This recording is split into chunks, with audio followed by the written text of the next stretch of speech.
ማንቸስተር ዩናይትድ ባለፉት ሳምንታት የተሻሻለውን የፊዚካል ፓርቱን ማሳየት ጀምሯል ወይም ደግሞ በአካል ብቃቱ የተሻለ ጊዜ ላይ እየደረሰ እንዳለ እየተመለከትን ነው። ከሰሞኑ የውጤቱ ማማር በስተጀርባ ወይም ደግሞ ከሰሞኑ ውጤታማነቱ በስተጀርባ ከሚጠቀሱ ዋነኛ ጉዳዮች መካከል ማንቸስተር ዩናይትድ በፊዚካሊቲው እየተሻሻለ ስለመምጣቱ የሚጠቁሙ ሪፖርቶችን በከሜዳ ላይ እንቅስቃሴ በኋላ መመልከት መጀመራችን ይመስላል። በተለይ ከዚህ ቀደም አሰልጣኝ ኤሪክ ቴን ሃግ በክለቡ አሰልጣኝ በነበሩበት ጊዜ የሚያነሱት አንድ ነገር ነበር። የፕሪሚየር ሊጉ የእግር ኳስ ባህሪ ወይ የምትበሉበት ወይም ደግሞ የምትበሉበት ነው በማለት ይገልጹት ነበር።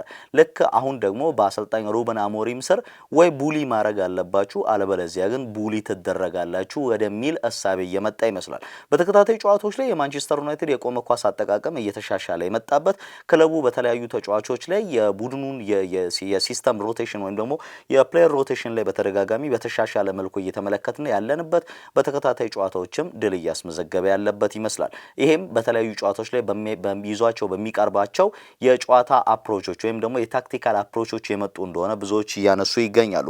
ከዚህ ቀደም በተለይ ሪያል ሶሲዳድን ገጥሞ ማንቸስተር ዩናይትድ 4-1 በሆነ ውጤት በማሸነፍ ወደ ኢሮፓ ሊጉ ቀጣይ ዙር ማለፉን ባረጋገጠበት ጨዋታ ዕለት አሰልጣኝ ሩበን አሞሪም ሲጠየቁ በቀጣዩ ጨዋታ ዛሬ በተጫወትንበት ጨዋታ የምንጫወት ከመሰላችሁ ተሳስታችኋል የሚል አስተያየታቸውን ነበር የሰጡት። ከዚህ በተለየ መልኩ ከዚህ በተሻለ መልኩ መጫወት ይኖርብናል፣ በተለይ ደግሞ የፊዚካል አስፔክቶቻችንን መጠቀም አለብን የሚል አስተያየታቸውን ይሰጡ ነበር። በተለይ ሌስተር ሲቲ ጋር የነበረውን ጨዋታ ከተመለከተን ሌስተር ሲቲ ሁለተኛ ኳሶች ወይም ደግሞ በተለምዶ ሰከንድ ቦል የምንላቸውን ኳሶች የማሸነፍ ችግር ያለበት የሊጉ ዝቅተኛ ፐርሰንቴጅም ያለው ቡድን እንደመሆኑ መጠን ለማንቸስተር ዩናይትድ ሰከንድ ቦሎችን ማሸነፍ እስከቻለ ድረስ ሌስተር ሲቲ ላይ ዶሚኔት ሊያደርግ እንደሚችል ብዙዎች ይገምቱ ነበር። በጨዋታውም በምቾት በተሻለ የማጥቃት አፕሮች ጨዋታውን ማሸነፍ የቻለው ማንቸስተር ዩናይትድ እንደነበረ ማንሳት እንችላለን። ከ21 ጨዋታዎች በኋላ አሌሃንድሮ ጋርናቾ እና እንዲሁም ደግሞ ከ21 ጨዋታዎች በኋላ ግን ማስቆጠር የቻለው ራስሙስ ሆይሉንድን ከተመለከትናቸው ጎል ከማስቆጠራቸው በስተጀርባ የሌስተር አጨዋወት እንደጠቀማቸው እንዲሁም ደግሞ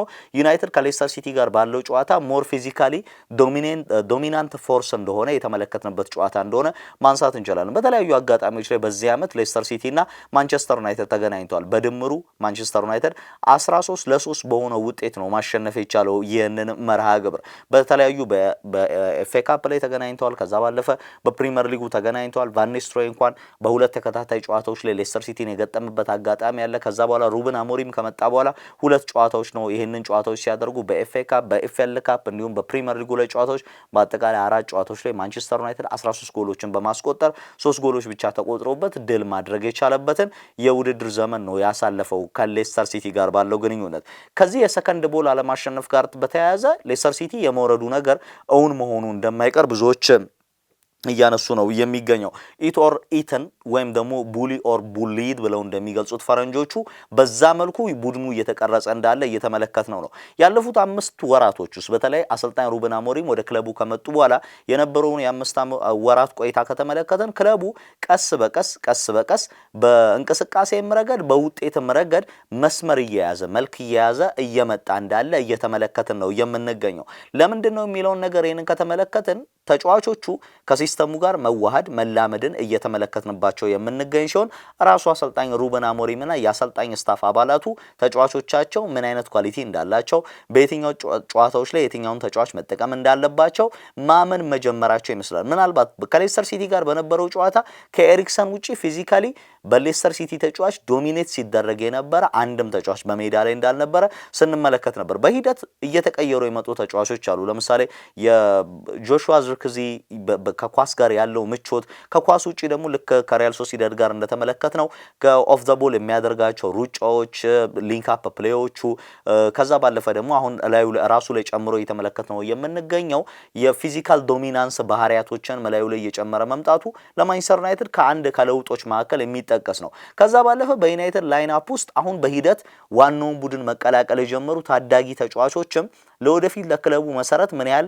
ትልቅ ቦታ ሊኖራቸው እንደሚችል እየተነገረ የሚገኘው። ለምሳሌ ከሌስተር ሲቲ ጋር ሃሪ አማስ ተቀይሮ ከገባ በኋላ በገባበት ደቂቃ በሜዳ ላይ የነበረው እንቅስቃሴ ከኳስ ጋር ከኳስ ውጪ ኦቨርላፑ አንደርላፑ እያንዳንዱ ነገር ምናልባት በተለይ ከኳስ ጋር የነበረው ምቾት ለረጅም ጊዜ የቡድኑ የግራ መስመር ችግርን ለመቅረፍ የሚያስችለው አቅም ያለው ተጫዋች ይመስላል። ገና በ18 ዓመቱ በልደቱ ቀን ነበር በዛ ጨዋታ መጫወት የቻለው። ቺዶ ኦቢ በዚሁ በቅርብ ሳምንታት ተቀይሮ በገባባቸው ጨዋታዎች ተስፋ ሰጪ የሚባል እንቅስቃሴዎችን እያሳየ ነው። አይደን ሄቨን በሌስተር ሲቲ ጨዋታ እስከተጎዳበት ጊዜ ድረስ የማንቸስተር ዩናይትድ ደጋፊዎች ሊሳንድሮ ማርቲኔዝን ማጣታቸውን እንዳያስታውሱ ማድረግ ጀምሮ ነበር። ከአርሰናል ጋር ተቀይሮ የገባበት ፐርፎርማንስ ሌኒ ዮሮ የመጀመሪያው 45 ደቂቃ እሱ ከ45 ደቂቃ በኋላ አይደን ሄቨን የነበራቸው ፐርፎርማንስ ጥሩ ነው። ለዚህ ጥሩ በዚህ ሳምንት ደግሞ በዚህ ቅርብ ሳምንታት ደግሞ በጣም ጥሩ ፎርም ላይ የሚገኘው ማቲያስ ዴሊክት ሌላኛው የዩናይትድ ጥሩ መንቀሳቀስ ምክንያቶች እንደሆኑ ማንሳት እንችላለን። ሌላኛው መጠቀስ ያለበት ተጫዋች ሁሌም የምናወራለት ብሩኖ ፈርናንዴዝ ነው። አሁን ብሩኖ ፈርናንዴዝ ባለፉት የማንቸስተር ዩናይትድ 7 ያልተሸነፈበት ግስጋሴ ላይ በ10 ጎሎች ላይ መሳተፍ ችሏል። በእነዚህ ሂደቶች ታዲያ 7 ጎሎችንም ማስቆጠር የቻለበት ሲሆን በእነዚህ ሂደቶች ውስጥ ቅጣት ምቶች፣ ሃትሪኮች በጣም አስደናቂ የሚባሉ ሳምንታቶች 2 አሲስት ያስመዘገበበት የሌስተር ሲቲ ጨዋታ ሌላ አስገራሚ ጎል በሌስተር ሲቲ ጨዋታ የሪያል ሶሲዳዱ ሃትሪኩን እያልን መጥቀስ እንችላለን። ብሩኖ ፈርናንዴዝ ፕሪሚየር ሊግ ዋንጫን እንዲያሳካ በማንቸስተር ዩናይትድ ማድረግ ያለብኝን ሁሉ ለማድረግ እጥር ነበር የሚል አስተያየቱን የቀድሞ የማንቸስተር ዩናይትድ ተጫዋች የነበረው ኦውን ሃርግሪቭስ በዚህ ሳምንት ሲሰጥ እንደተመለከት ነው የሚዘነጋለን። በተለይም በክለቡ ውስጥ ሊታች የማይገባው ኮንሲስተንት የሆነ ፐርፎርማንስ እያሳያለው እሱ ብቻ ነው። 31 የጎል ተሳትፎ በዚህ የውድድር ዘመን አሳይቷል። በዩናይትድ ከመጣበት አመት በኋላ በመጀመሪያው ፉል ሲዝኑ ካስመዘገበው ከ40 በላይ የግብ ተሳትፎ በኋላ ይሄ 31 የግብ ተሳትፎ የደረሰበት የውድድር ዘመን ሌላኛው የሱ አስደናቂ የግል የውድድር ዘመኑ ይመስላል። በግል ዋንጫ የሚሰጥ ቢሆን ኖሮ ብሩኖ ፈርናንዴዝ በግሉ እያሳለፈ ለሚገኘው ሲዝን ለብቻው ክብር የሚገባው አይነት የውድድር ጊዜን ያሳልፈ የሚገኘው በተለይ ሰሞንኛው በ3 እና በ4 ቀን ባለንዶር የሚሰጥበት እድል ቢኖር የባለንዶሩ አሸናፊ ብሩኖ ፈርናንዴዝ ሆኖ እንመለከተው እንደነበረ ማንሳት እንችላለን። ያለፉት 1 ወራት ዓለም ላይ በጣም ፐርፎርም እያደረገ ያለው ኮንሲስተንትሊ ራሱ ብሩኖ ፈርናንዴዝ እንደሆነ ማንሳት እንችላለን። ማንቸስተር ዩናይትድ ከምንም በላይ አሁን የፊዚካል ፓርቱ እያደገ መጥቷል። የመጀመሪያዎቹ ትልልቅ ጨዋታዎች ላይ በተለይ ከእንደ ቦርንመዝ ከነ ኒካስል ጋር በነበረ ጨዋታ ላይ በፊዚካል አስፔክቱ እየተበለጠ ስለነበረ በቀላሉ ቡሊ እየተደረገ 3 እና 2 ጎሎች የተቆጠሩበት ሲሸነፍ ተመልክተናል። አሁን ግን ያ ፊዚካል ሳይዳቸው ጎልቶ መውጣት ጀምሯል። በቀጣይ ዓመትስ ለአሰልጣኝ ሩበን አሞሪም የቡድን ግንባታ የቡድኑ የፊዚካሊቲ ሁኔታ በጣም አስፈላጊው ጉዳይ ነው ወይ የሚለው ጉዳይ በሂደት የሚታይ ይመስላል። እንደ ኒካስል ዩናይትድ ያሉ ቡድኖች እንደ ቦርንመዝ ያሉ ቡድኖች እንዴት ፊዚካል ቡድኖች እንደሆኑ በትልቅ ጨዋታዎች ላይ እንመለከታለን። ቦርንመዝ በዚህ ዓመት ትልቆቹን ቡድኖች ዶሚኔት የሚያደርገው በፊዚካል ሳይዱ ነው። ከዛ ባለፈ ራሱ ኒካስል ዩናይትድ ትልቆቹን ቡድኖች ቡሊ የሚያደርገው በፊዚካል ሳይዱ ነው። ማንቸስተር ዩናይትድ ወደዛ መምጣት ይችላል። እሱን በሂደት አብረን የምንመለከት ይሆናል። ሰሞንኛው የማንቸስተር ዩናይትድ የውጤት መሻሻል የእንቅስቃሴ መሻሻል ምክንያት ግን በዋነኛነት የፊዚካል ሳይዱ እየተሻሻለ መምጣቱ ይመስላል።